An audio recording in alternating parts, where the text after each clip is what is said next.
Good morning all of you. आज हम लोग स्टार्ट कर रहे हैं solution of physics day 1। Topic से तुम्हारा यूडियम वेक्टर काइनेमेटिक्स इंपॉर्टेंट है। यहाँ से अपने नीट में उम्मीद कर रखते हैं हम लोग कि 4 क्वेश्चन तक तो आने का चांस रहेगा ही, 4 मिनिमम 5 भी जा सकते हैं। ठीक है, चलिए पहला क्वेश्चन को देखते हैं। The turpentine oil is flowing through a tube of length l and radius r. The pressure difference between the two ends of the tube is p. मतलब यहाँ जो प्रेशर डिफरेंस है वो है p. Okay, the viscosity of oil is given by eta equals to this, where v the velocity x distance। अच्छा, dimension पर question है ये। देखो, अगर ये ईटा है, ये ईटा दिया हुआ है p r square minus x square by 4vl, और हमसे पूछ रहा है ईटा का डायमेंशन। तो ईटा का डायमेंशन कहने का मतलब ये जितना भी डायमेंशन है पी वगैरह का, वो सब का बस हमें मालूम होना चाहिए। जैसे प्रेशर क्या होता है, फोर्स बाय एरिया। तो force by area mL/t-2 divide by L2, तो वो बन जाएगा mL-1t-2। फिर देखो r square minus x square है, होमोजिनिटी से सोचो तो दोनों का तो सेम ही डायमेंशन होगा। तो सिंपली ये कितना रह जाएगा L2 डिवाइड बाई 4 का कोई मतलब नहीं है, v का कितना हो जाएगा L-t-1 इंटू, और L का कितना है तो L ही है। तो यहाँ से सॉल्व कर लो and you will get the answer fourth one. तो सेकंड में भी देखते हैं, ये भी डायमेंशन से रिलेटेड है। ये देखो, ये जो डायमेंशन से रिलेटेड है, यहाँ पर F स्टैंड्स फॉर फ्रिक्वेंसी। ये फ्रिक्वेंसी ऑफ वाइब्रेशन है, M मास है, K स्प्रिंग कांस्टेंट है। तो फिर हमें चाहिए क्या, X और Y। तो फ्रिक्वेंसी क्या होता है, 1 बाई टाइम पीरियड। यानी फ्रिक्वेंसी को अगर हम लोग लिख रहे हैं तो फ्रिक्वेंसी अगर हम लोग देखें तो इसका हो जाएगा t-1। मास का हमें पता है m है, तो t-1 इक्वल टू a का कोई डायमेंशन है नहीं, m हो गया x डायमेंशन में, और k क्या होता है, स्प्रिंग कांस्टेंट यानी f बाई l यानी f हो गया mL/t-2 बाई l। तो यानी बचेगा यहाँ पर m/t-2, और इस पर क्या हो गया y। तब यहाँ पर देखो m पे कितना डायमेंशन आ गया, टोटल x यहाँ पर है और वहाँ से y, x प्लस वाई, और t पर कितना हो गया -2y। यहाँ पर क्या है, तो लेफ्ट साइड में m पे डायमेंशन कुछ है नहीं, 0 मान लो, और t हो गया -1। इक्वेट कर दो, you will get the answer.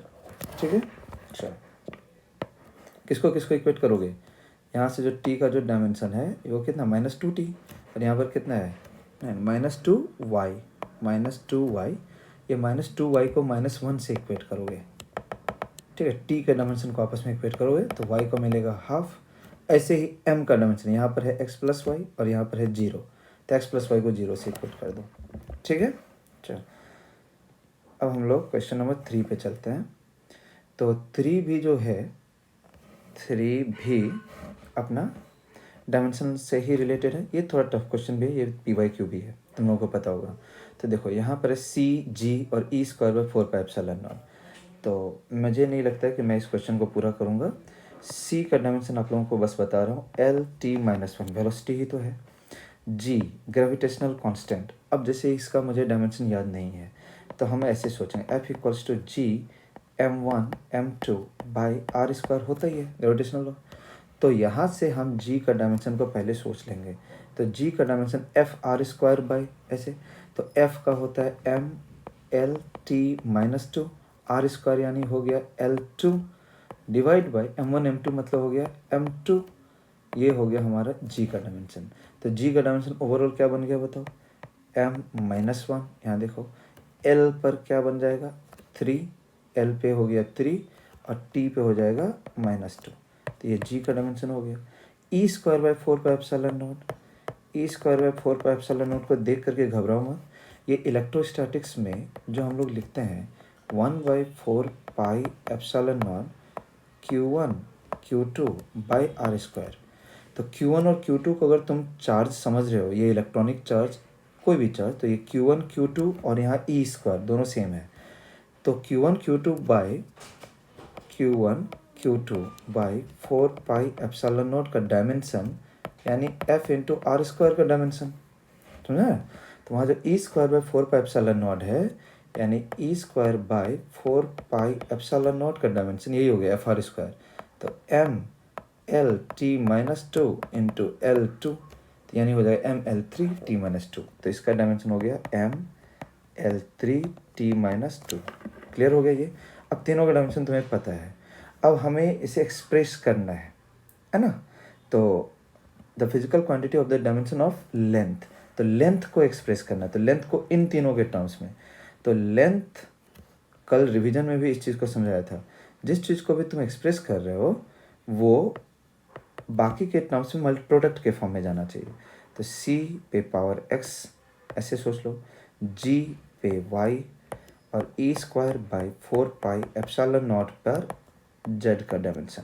फिर लेफ्ट साइड और राइट साइड में, क्योंकि हर एक का इंडिविजुअल डायमेंशन यहाँ बता दिया है तुम्हें, c g और e square by 4 pi epsilon not, सबका इंडिविजुअल डायमेंशन रखो, डायमेंशनली एक दूसरे को मतलब लेफ्ट साइड राइट साइड को इक्वेट करो, निकल जाएगा। ठीक है, अगर फिर भी नहीं कर पाओ तो पर्सनली आकर के देख लो। तो क्वेश्चन नंबर 4 पे आते हैं, dimensional formula of magnetic flux. Okay, magnetic flux क्यों इंपॉर्टेंट है, क्योंकि इसमें मैग्नेटिक फील्ड भी तो इन्वॉल्व है। अब मैग्नेटिक फील्ड का हमें मालूम रखना ही चाहिए। तो मैग्नेटिक फील्ड के लिए पहले मैं तुम्हें बता दूं कि F इक्वल्स टू, जैसे आई एल बी को ही याद रखो, तो B हो गया तुम्हारा F बाई आई एल। तो F के जगह पर क्या हो गया, M L T minus two, I की जगह ए और ये हो गया एल। तो यानी ये जो बना, दिस इज मैग्नेटिक फील्ड का डायमेंशन, एम अपनी जगह पर है ना, ए आ जाएगा -1 और टी आ जाएगा -2। मैं रिकमेंड कर रहा हूँ कि इसको आप लोग थोड़ा याद ही कर लो, मैग्नेटिक फील्ड का ये काम आता रहेगा। अब उसने मैग्नेटिक फ्लक्स का पूछा है, मैग्नेटिक फ्लक्स होता है बी ए कॉस थीटा होता है, इन कोसाइन थीटा साइन थीटा ये सब डायमेंशनलेस फंक्शंस है। तो सिर्फ बी ए करना है तुम्हें, बी का डायमेंशन पता है, ए का डायमेंशन L2 होता ही है, प्रोडक्ट करो आंसर निकालो। ठीक है, होप सो सफिशिएंट इन्फॉर्मेशन हो गया। नेक्स्ट क्वेश्चन पे आता हूँ। Question number 5, the error in the measurement which arise due to unpredictable fluctuation. जिसका भी रीजन तुम्हें पता नहीं है, ऐसे टाइप के एरर को रैंडम एरर के कैटेगरी में रखते हैं। इसमें कहीं कुछ नहीं, प्योर थ्योरेटिकल क्वेश्चन है। चलो क्वेश्चन नंबर 6 पे रखो। A student measures the distance traversed in free fall of a body initially at rest in a given time. He uses this data to estimate g. अच्छा, g को निकालना है। तो rest से अगर कोई भी एक बॉडी गिरे, है ना, अगर रेस्ट से कोई भी एक बॉडी अगर नीचे गिरता है, u0 है, तो उसका जो h होगा, तो h equals to u t plus half g t square. तो u है नहीं, तो सिर्फ बचा हाफ जी टी स्क्वायर। तो यहाँ से g को अगर मैं लिखूँ तो 2h बाई टी स्क्वायर बनेगा। अब 2h बाई टी स्क्वायर में आपको g में अगर एरर चाहिए, g का अगर एरर चाहिए तो मतलब डी जी बाई जी ऐसे करके देखना है। ठीक है, इंटू 100 कर लो, परसेंटेज एरर की बात कर रहा हो। तो 2 का कोई मतलब नहीं है, D H by H into 100 plus ये देखो टी पे पावर यहाँ पर नीचे में है, तो वो एरर में वो भी ऐड ही हो जाएगा, 2 times D T by T into 100। ये रिवीजन में भी सिखाया अच्छे से। तो ये पहला वाला जो है इसका वैल्यू दिया हुआ है E1 प्लस जो दूसरा वाला वैल्यू है उसका वैल्यू दिया हुआ है E2। ये देखो यहाँ E2 है दिया हुआ, E1 E2 डिस्टेंस और टाइम का। तो ये हो गया 2E2, कौन सा आंसर हो गया, सेकेंड ऑप्शन। ओके, 7th पे आ जाओ। The displacement of a particle of mass m moving in one dimension under the action of the force. तो t इक्वल्स टू है √x प्लस 3। इसमें x जो है वो डिस्प्लेसमेंट है, पोजीशन नहीं है, वर्ड को ध्यान रखना। सो √x हो गया t माइनस 3, सो x हो जाएगा t माइनस 3 का होल स्क्वायर, यानी t square minus 6t plus 9। ये हो गया डिस्प्लेसमेंट। अब कह रहा है the displacement of the particle when its velocity is 0। तो पहले इसको डिफ्रेंशिएट करके वेलोसिटी निकाल दो। तो वेलोसिटी हो जाएगा dx बाई डी टी। तो dx बाई डी टी करेंगे, यहाँ आएगा 2t माइनस आएगा 6। So the displacement when its velocity is 0। तो वेलोसिटी को 0 के साथ इक्वेट करते हैं, इक्वल टू 0 करो। तो यहाँ से आ गया t इक्वल्स टू 3। ठीक है, मतलब 3 सेकंड पर वेलोसिटी 0 होगा।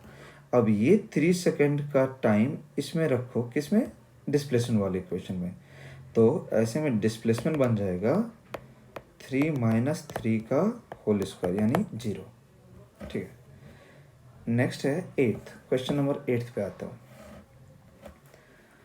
A car accelerates from rest at a constant rate alpha for some time, after which it decelerates at a constant rate beta। तो पहले वो एक्सेलरेट हुआ, फिर वो डिसेलरेट हुआ अल्फ़ा और बीटा से। ये कल के रिवीजन में भी एक्सप्लेन किया हुआ है। तो ऐसे में इसका इफेक्टिव एक्सेलरेशन निकाल दो। Effective acceleration alpha beta by alpha plus beta. उसने मैक्सिमम वेलोसिटी पूछा है। मैक्सिमम वेलोसिटी के लिए u प्लस ए टी करते ही हैं। इनिशियल वेलोसिटी तो 0 रहता है, तो इनिशियल वेलोसिटी हो गया 0, तो प्लस ए टी यानी alpha beta by alpha plus beta into T, सीधा सीधा। So that's all about the question number 8। 9 पे चलो, 9 पे चलता। In a screw gauge, 5 complete rotation of a circular scale give 1.5 mm reading on linear scale। 5 rotation, 5 rotation में ये linearly travel कर रहा है 1.5 mm। डन है। तो ये तो 5 रोटेशन में, तो पिच का वैल्यू, यहाँ हमें स्क्रू गेज है ना, हमें पिच चाहिए, तो पिच का वैल्यू तो पर रोटेशन होता है। तो 5 रोटेशन में 1.5 mm, तो 1 रोटेशन में 1.5 डिवाइड बाई 5, ये हो गया तुम्हारा पिच का वैल्यू। अब वो तुमसे लिस्ट काउंट पूछ रहा है, तो लिस्ट काउंट जो होता है that pitch divide by number of division on circular scale p/n। अब तुम्हें पिच मालूम है और नंबर ऑफ डिवीजन दिया हुआ है 50, तो 1.5/5 ये mm है, mm इसको 50 से डिवाइड कर दो ना, जो भी आंसर आ जाए मैच कर लेना। क्वेश्चन नंबर 10 पर चलो। In an experiment the angles are required to be measured using an instrument. Okay, 29 divisions of the main scale exactly concept with 30 division of the vernier scale, यानी vernier caliper से ये major कर रहा है। तो सबसे पहला काम तो हमें इसमें करना पड़ेगा लिस्ट काउंट का, और वही पूछ भी रहा है लिस्ट काउंट। तो लिस्ट काउंट को निकालने का सीधा सीधा वर्नियर कैलिपर में इक्वेशन है 1 MSD माइनस 1 VSD। डन है। अब यहाँ पर कैसे तुम निकालोगे? 29, वो क्वेश्चन में दिया हुआ है 29 MSD main scale divisions equal to 30 vernier scale division. तो मतलब 1 VSD को अगर हम लोग देख लें तो 29/30 MSD होगा, है ना। हैंस अब अगर लिस्ट काउंट के बारे में बात करें तो 1 MSD माइनस इस 1 VSD के जगह पर ये वाला वैल्यू को रिप्लेस करो, तो यहाँ पर हो जाएगा 29/30 MSD। सो ये माइनस करेंगे बना 1/30 MSD। अब MSD का वैल्यू देखो क्वेश्चन में लिखा हुआ है, if the smallest second last line में, if the smallest division of the main scale is half degree, तो हाफ डिग्री जो वो है वो मेन स्केल डिवीजन का वैल्यू हो गया। सो 1/30 इंटू 0.5 डिग्री, तो यानी ये हो गया 1/60 degree. 1/60 degree same as 1 minute. Okay, 1 minute done है। अब हम लोग मूव करते हैं कौन सा 11th नंबर पे। A body starts from rest with a uniform acceleration. Its velocity after 2 second is v0. The displacement of the body in the last n second is. Okay. अगर बॉडी रेस्ट से start हो रहा है, uniform acceleration है, तो obviously हम लोग equation को यूज करने वाले हैं s = ½AT², क्योंकि u तो 0 है। ओके, जो उसने its velocity after 2n second is v0 और v = हम लोग यूज करेंगे AT ना। तो अब बताओ v0 जो उसने बोल रखा है उसके लिए a इंटू टी के जगह पर कितना बोला 2n, ये अपने लिए इक्वेशन 1 का काम कर जाएगा, है ना। और उसके बाद वो कह रहा है displacement of the body in last n second. तो डिस्प्लेसमेंट पहले टोटल n सेकेंड का निकालो, n सेकेंड में टोटल डिस्प्लेसमेंट S1 करो, तो हाफ a इंटू टी की जगह n रख दो, ये हो गया पहला n सेकेंड का डिस्प्लेसमेंट, ये यहाँ तक।